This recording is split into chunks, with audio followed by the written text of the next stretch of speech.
Greetings, Meistersingers of Stewarts Creek High School.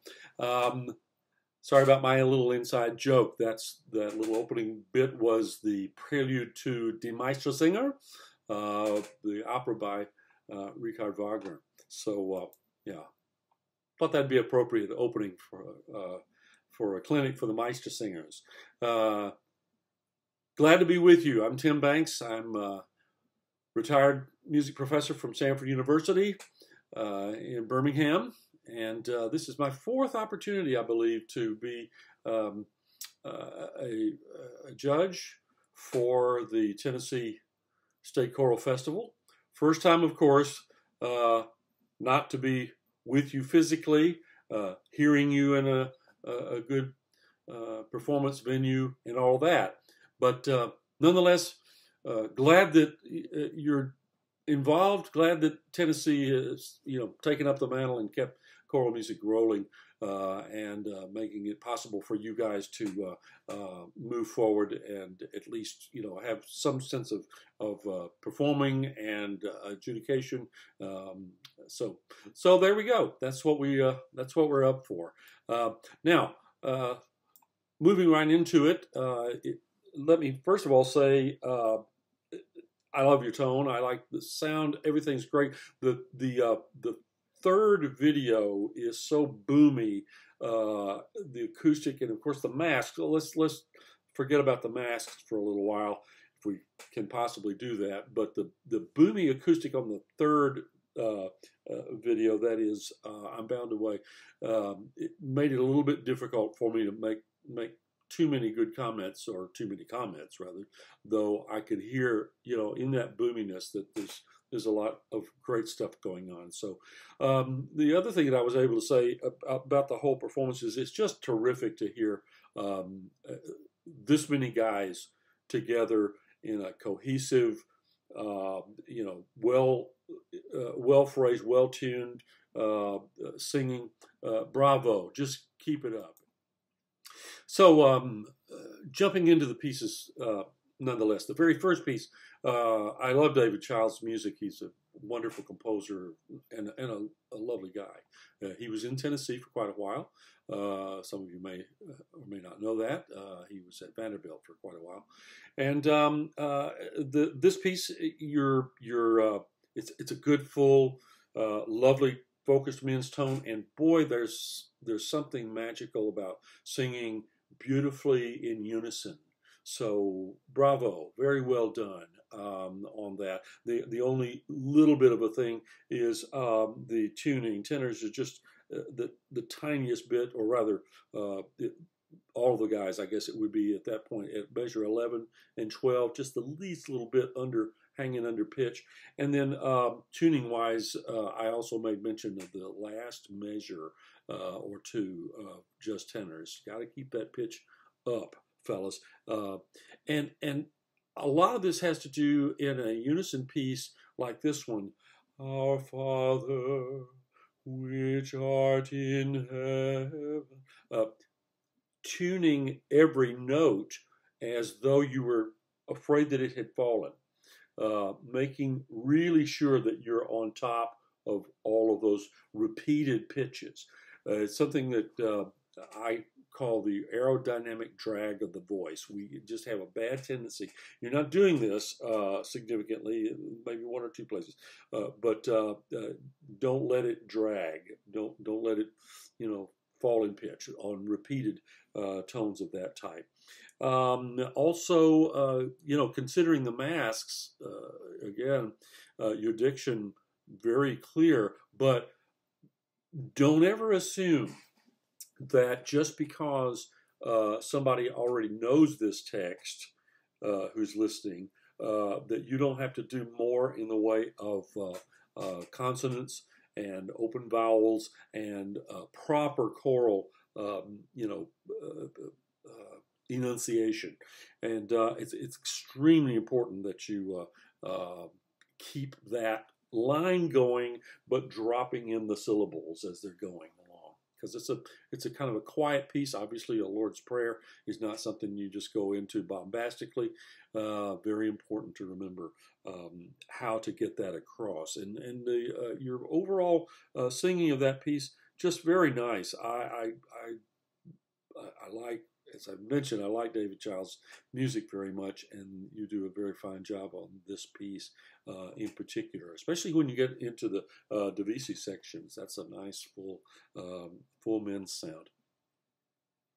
On the second piece, let's talk about Viva Tutti. And there, I want to talk about the Italian, if I may.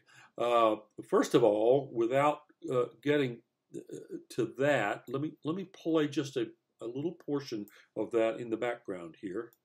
Let's see how it goes. Do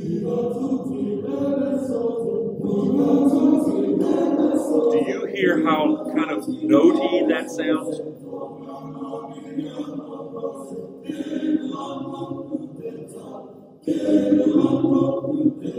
Yeah. I think that you could do much more with the phrase and with word stress and whatnot. It's a thing about Italian. You have that sort of Italiano sound, you know, and the words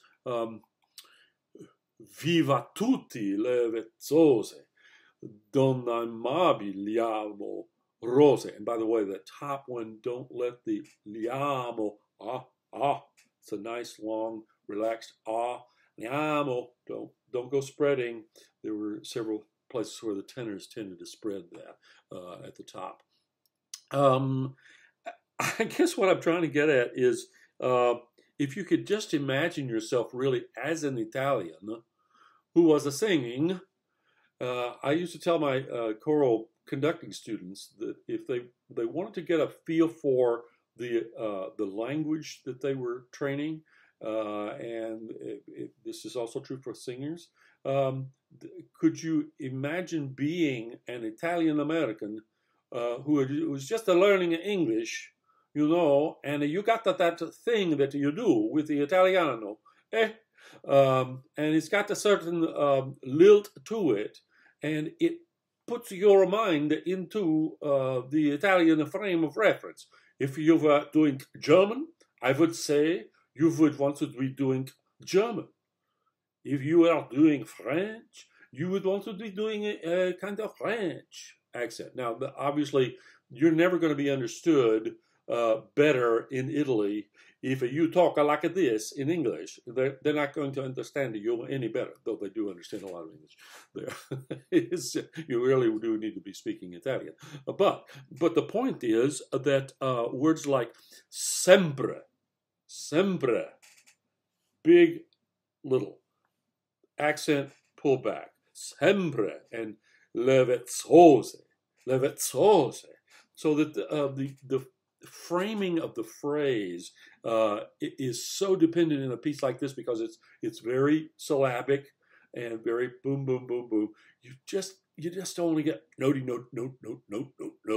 You know, che non hanno crudeltà. Viva sempre. See what I'm getting at? Yeah. I really did like your singing of that piece, except it really needs to have more of the kind of less notiness and more of the phrase. And then last but not least is the one that I said earlier, that the acoustic is so boomy in this recording. Boy, I would love to be hearing you guys for real, you know, in person. But that not being the case, I just have to try to make comments as I can for that. Here again, it's a diction issue. When you have a text that is essentially, you know, repetitive. There's one spot there, for instance, that it sounds to me, whether it's the masks or whether it's just not paying attention to the consonant, it sounds like for the say of you, lassie, instead of for the sake of you, for the sake of you, my lassie, I'm bound away.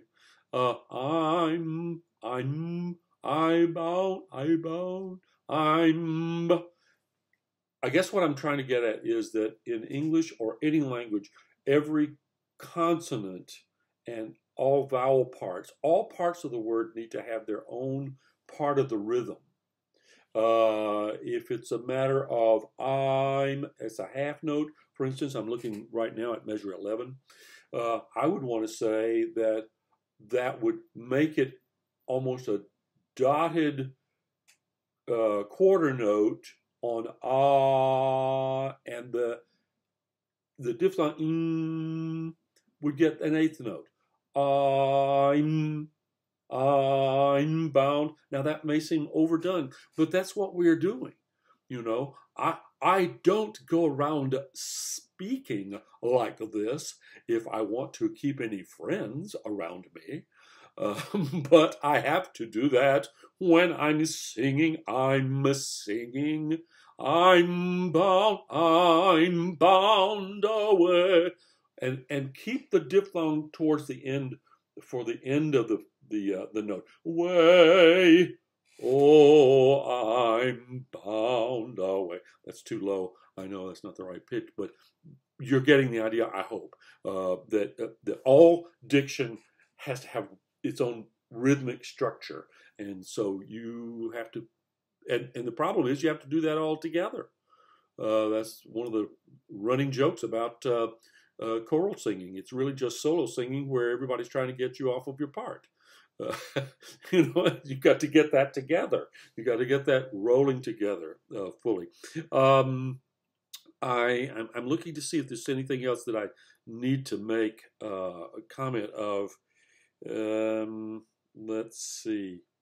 Yeah, balance, and in this piece also, I think the tenors need to lighten up a little bit on the top notes there. Those high notes don't push out too very much. I would. Some of this may be totally moot because of the acoustic and the masks, but probably not fully. You know, we're getting a little indication of some of that. Well, so much of that, and I've spent way too much time on comedy, but it is great to hear a men's chorus, a men's group, that many guys singing together. And I am sorry for the seniors in that next year is going to be something different. May I suggest for those senior guys, find, if you're in college or out in the working world, doesn't matter, find a way to sing. Join the church choir if you're not a member of the church, if you can. Find a men's group. There are men's groups now all over this country. In more colleges than you would think, there are men's choruses. Depends on what school you go to, but no matter what, keep singing, guys. It's crucial that we keep both men and women involved in our choral art throughout their lives. It's something you can do for a lifetime, and I think that's it's so thrilling. You know, sports guys. No offense to sports guys, but you know you can't be a quarterback all of your life. But you can be a tenor or a baritone or a bass all of your life. You can do that. I am an example of this. I'm retired, but I'm singing for the Catholic Network, EWTN, the Eternal Word Television Network, that is here in Birmingham. And I just came away from there this morning singing a mass, 7 o'clock in the morning for us. So I have to wake up and get going. But that's not what I'm suggesting that you have to do. You do want to keep singing. So thank you very much. I'm sorry to be on my soapbox, but I'm all over that these days. The older I get, the more I want to see young people involved in the choral art. So thanks so very much. Wonderful job overall, very, very encouraging. And I look forward to maybe hearing from you again sometime if a few of you are around the next time I get to judge in Tennessee. If not, God bless.